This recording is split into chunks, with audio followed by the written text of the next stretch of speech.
What if I told you that beneath an ordinary house in an everyday residential neighborhood lies a massive Cold War fallout shelter, one that was once a top-secret government command facility? From the streets, this unassuming building blends into its quiet neighborhood. But step inside, and you'll find something straight out of a Cold War spy thriller. Reinforced blast doors, communication hubs, and emergency infrastructure designed to keep Poland's top officials alive in the event of nuclear war. So, why was this specific location chosen? How was it kept secret for over half a century, and how much of its Cold War-era technology remains intact? Stay tuned to find out, as today we explore Poland's forgotten Cold War command center. I'm your host, Ryan Socash, and you're watching It's History on Location. Before we get started today, a huge thanks to our Patreon community for making this adventure possible. We would have never made it to southern Poland without your support. If anyone else out there wants to join the community, it's pretty simple. Take out your phone, open the camera app, point it at this QR code, and sign up as you enjoy the episode. During the height of the Cold War, Poland, like much of Eastern Europe, was caught between the superpowers of the United States and the Soviet Union. As tensions escalated, so did the fear of nuclear war, leading to the construction of secret bunkers and command centers across the country. And the location we're visiting today was one of them. Built under the guise of an ordinary residential building, this underground facility was designed to house government officials and military leaders in the event of an attack. Equipped with reinforced blast doors, communication hubs, and emergency supplies, it was meant to be a secure command post. Hidden in plain sight, but how much of this secretive past still remains intact? Well, to answer that question, let's step inside of the bunker with a former Polish military general. During the Cold War, between the 1956 and 1960, this object was built for military purposes. It was prepared to have here if something bad happened, I mean the Third World War. It was prepared for one of the headquarters of the Polish army.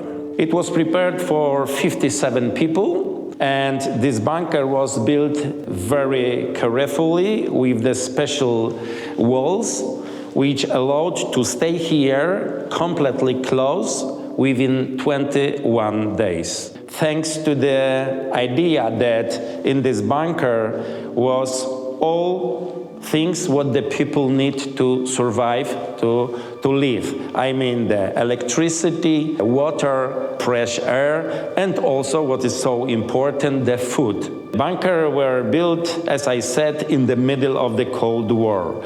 And it was very specific because around was not so much houses like now, because it was on the outskirts of the Rzeszów. It was specially hidden by the militaries, and also the military patrols patrolled around that nobody can come and be so close here. One of the most fascinating aspects of this shelter is that a family lived in the house directly above it, completely aware of the top-secret command center hidden beneath their very feet. But of course, the parents know about everything because they assigned the special documents, top secret, that they will take care about it and not to allow anybody to come here.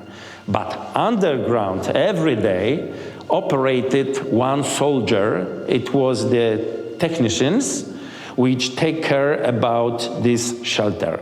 Despite the military patrols which quietly monitored the area, or the high-profile officials coming and going, they had to maintain absolute secrecy. Any slip-up, even an innocent conversation with a neighbor, could have exposed one of Poland's most classified Cold War facilities. 1 month or 3 months, the small group of the militaries come here to make some staff exercise. But they used another doors, not the main doors to the building, but the back door to go down. A lot of people from the neighborhood come here every Sunday to visit it and said, I live here 40 years, I never know about it that here we have military object. You can imagine that it was 1955, 60, 70. It was not so much houses like now. Now this is, let's say, nearly central part of the Rzeszów. In the past, it was outskirts, totally only the field, outside, trees, and a few houses.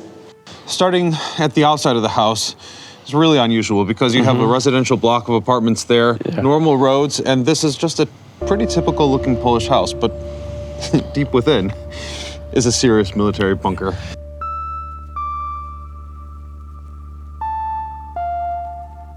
This shelter is built in the specific way. This is the half-meter one wall, and then the next wall, also half a meter, but between the two walls, there is a air. This is idea, if a missile attacked very close to this bunker, it was not damaged because it's a little bit move. When we go to the main corridor, we open the secret doors. They have here three sources of the electricity. The first one from the power station from the city, but of course during the war, the power station is one of the aim of the enemy attack. The second sources, it was two generators, which work one by one. 24 hours the first one, 24 hours the second, and change. And it gave the power of the 220 voltage. This generator still yes, works. it's still working. 2 years ago. Yes, and still working. But of course, concerning the lack of the money for a huge portion of the oil, we not use it. Yeah, I guess so. We use the electricity from the power plant from city. In the garden around the shelter was also the special fuel tank for 20,000 liters to supply central heating system and also generators. And the third sources of the electricity, it was the batteries, which is still ready, but it's only 24 voltage. Security was a top priority. Thick blast doors guarded the entrance and reinforced concrete walls protected against bomb blasts and radiation. When the soldiers come here, take away of the uniform because it was suspected that the soldier can be polluted by any chemical of biological pollution. Then go here completely naked to use the shower. You know, the shower, the water, is the best idea how to take away the pollution from the body. Okay. Then go to the next room, here, where was the new uniform.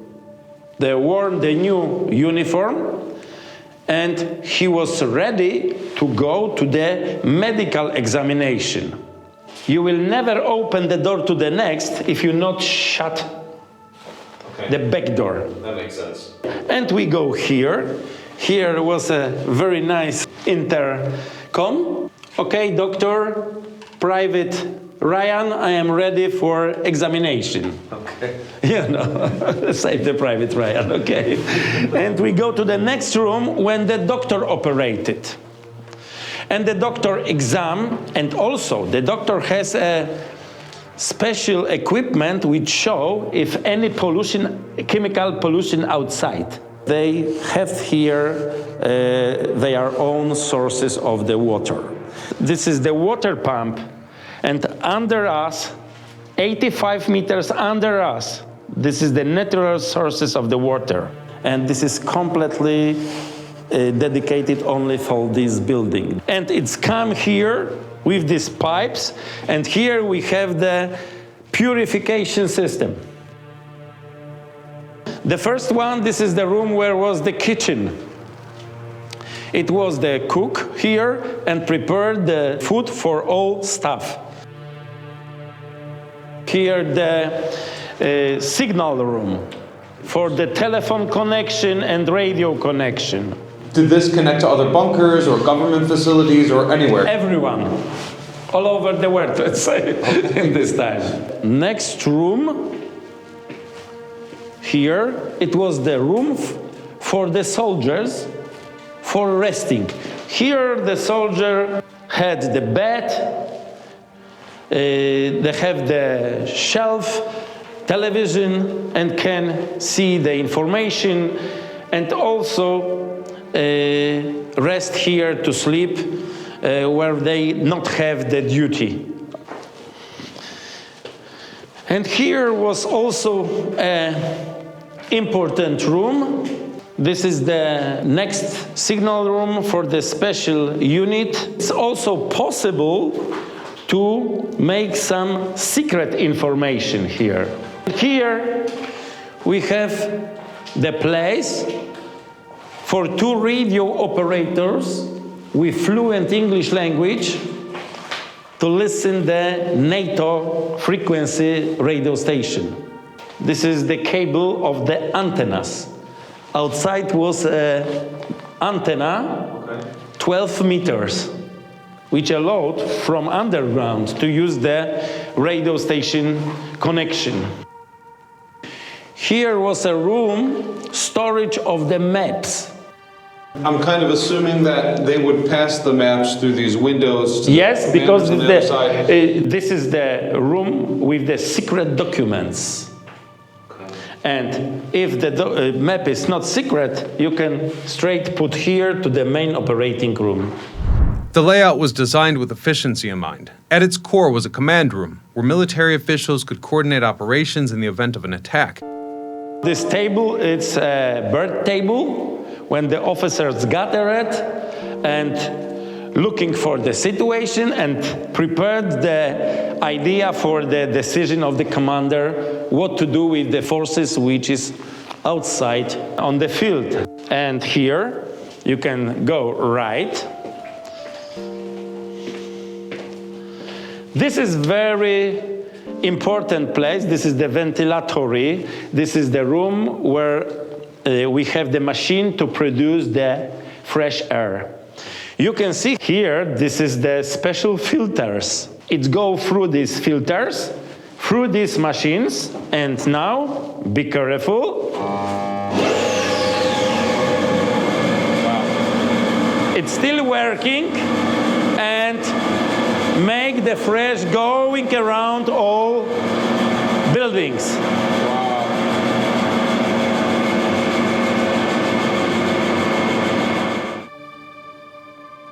This is the last room when the soldiers gathered if they should to evacuate it, and the first door is closed completely.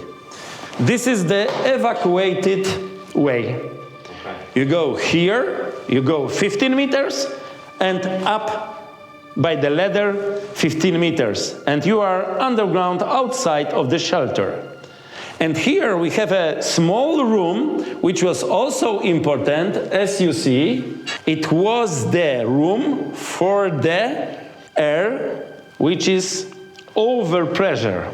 If we put the air from this bottle, it's go to the end of the shelter and make an over pressure. It means that the pollution air never come inside. We have here some secret way. Let's go.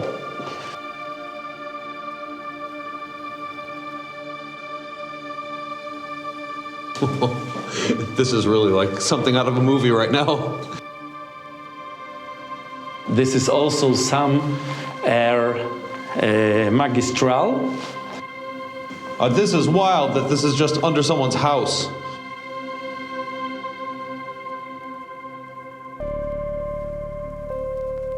And here is the place where is the heating system placed.